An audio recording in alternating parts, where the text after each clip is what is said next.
The main thing I'm concerned with is just the growing closeness between Russia, North Korea, China, and Iran. They are all clearly learning that one of the strengths of the United States is alliances, and traditionally they have not used alliances the same way, but they're understanding that's a huge advantage for the U.S. And so anything they're doing together, I kind of put it into that space. They're trying to create alliances because they haven't really had them.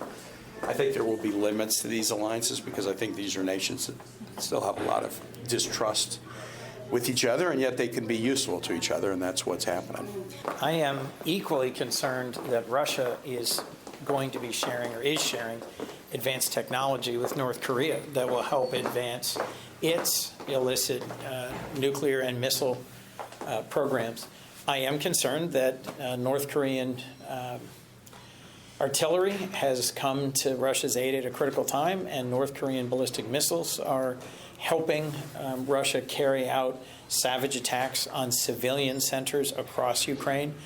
Putin's strategy is to plunge Ukrainian civilians into the cold and dark, and he continues to rain down missiles and drones throughout Ukraine.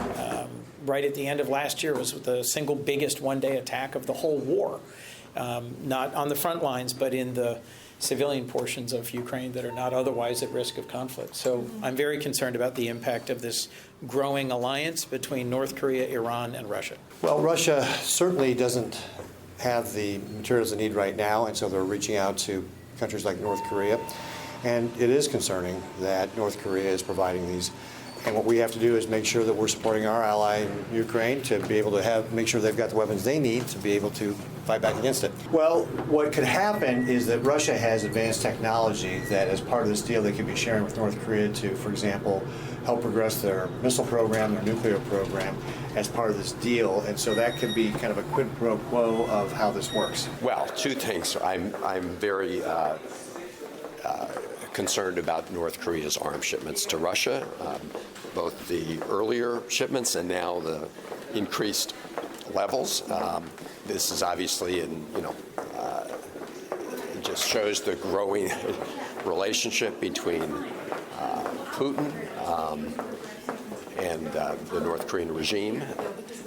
This is, again, why it's so important for the Congress to pass the supplemental appropriations and provide the people of Ukraine the military support they need to defend themselves.